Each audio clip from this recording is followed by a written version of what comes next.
Quem é Deus? Hoje a gente vai a fundo numa das perguntas mais essenciais. Quem é Deus? Vamos explorar como as escrituras descrevem um ser que é espiritual e invisível, um conceito que desafia muitos, a nossa percepção do dia a dia. A grande questão que vai guiar nossa conversa é justamente essa. Como é que uma mente finita, como a nossa, pode sequer começar a compreender um ser que é descrito como infinito? É um desafio e tanto, mas a gente vai encarar isso junto, passo a passo. Vamos organizar essa jornada e nós dividimos em 5 partes, ok? Primeiro, vamos falar sobre a dificuldade de pensar no que é invisível. Ah, Depois a gente avança para algumas ideias bem malucas de espaço e tempo.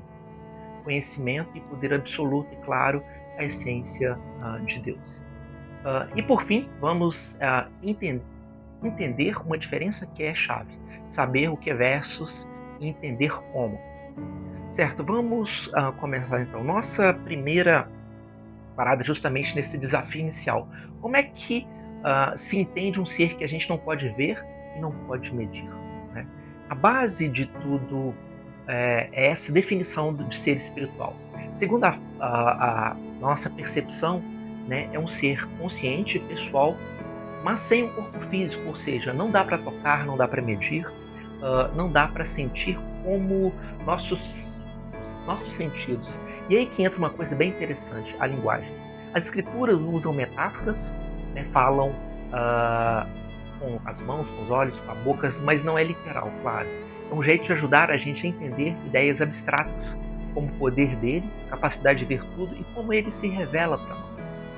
E o ponto central aqui é essa: não se trata de uma força cósmica ou uma energia abstrata. É um ser pessoal, aquela famosa declaração, eu sou o que sou, que foi revelada a Moisés, que reforça justamente isso, a ideia de alguém com quem é possível ter um relacionamento. Vamos avançar com isso e como que isso desenrola. A segunda parte leva a gente a um conceito, né, que literalmente dá um nó na nossa cabeça. Como é ser e como se relacionar com as regras do nosso universo, com o tempo e o espaço. Olha só essa citação de Jeremias, uma pergunta retórica que introduz a ideia da onipresença. A pergunta basicamente sugere uma presença que não está limitada pela distância, né?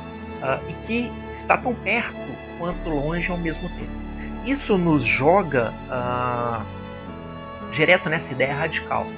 Ele estaria totalmente presente em todos os lugares ao mesmo tempo, daqui de onde a gente até a galáxia mais distante que possamos imaginar. É uma noção que, convenhamos, a nossa mente tem dificuldade em processar. E o tempo? Como fica o tempo? Essa linha do tempo aqui ilustra a ideia da eternidade de um jeito bem claro. Ela existe fora da nossa noção de tempo, sem começo, sem fim. Ele simplesmente é. Não importa se era na época de Abraão, de Davi ou hoje, ele não muda. Agora, na terceira parte, o nosso foco muda. A gente sai de onde Deus está e vai para o que ele sabe e o que ele pode fazer. Vamos falar das capacidades de um ser infinito. A base para a ideia de onisciência, que é esse conhecimento absoluto, está em passagens como essa do Salmo 47. A afirmação é super direta. O seu entendimento é infinito. E esse gráfico? Olha como mostra a diferença de um jeito que choca, né? Aquela barrinha minúscula é todo o conhecimento humano somado. Tudo o que a gente aprendeu com muito esforço. Agora, olha a outra barra, gigantesca. Ela apresenta o conhecimento de Deus segundo o nosso encaminhamento. Nunca precisou aprender nada. Ele simplesmente já sabe tudo. Ponto. Agora, sobre o poder, a onipotência, esse versículo define bem.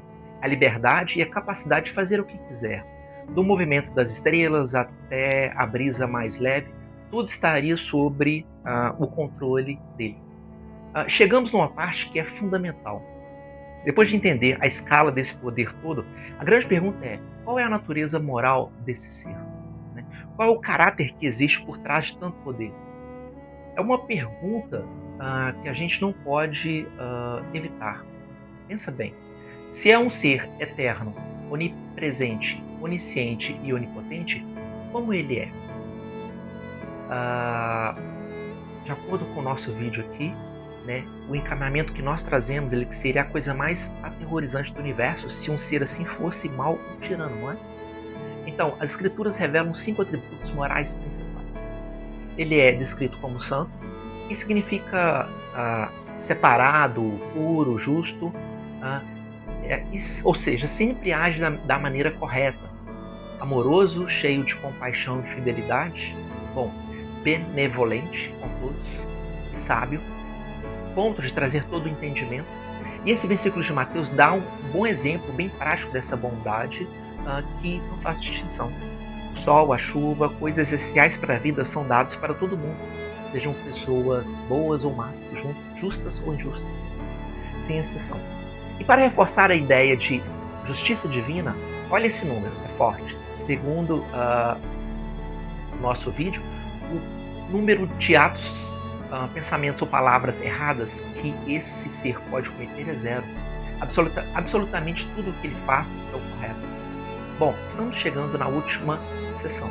Aqui a gente vai explorar a fronteira entre o que a gente pode saber e o que continua sendo um mistério. A diferença entre o que é, né, e como. Então o ponto aqui é o seguinte. Nós defendemos que nós podemos conhecer os atributos de Deus, o que Ele é, qual sua essência, porque isso foi revelado. Mas as perguntas sobre os mecanismos, como Ele consegue ser infinito, como Ele opera, essas perguntas vão muito além da nossa capacidade de compreensão. E aqui tem alguns exemplos dessas perguntas que transcendem nosso entendimento. Como é que Deus consegue estar em todos os lugares ao mesmo tempo? Como Ele pode saber de tudo sem nunca ter aprendido? Como Ele pode não ter tido um começo nem ter um fim? A nossa mente é finita, simplesmente não tem as ferramentas para entender isso. Isso leva a gente à conclusão. A resposta para esses mistérios, e todos esses mistérios, não é ficar confuso ou frustrado, mas sim ter humildade. É o reconhecimento de que uma criatura finita não tem como desenhar o mapa completo de um Criador infinito. E essa nossa exploração toda nos deixa com uma última reflexão para levar. Se a nossa capacidade de entender tem um limite bem claro, será que não é exatamente ali, nessa fronteira do que a gente conhece, que o verdadeiro fascínio, o maravilhamento começa?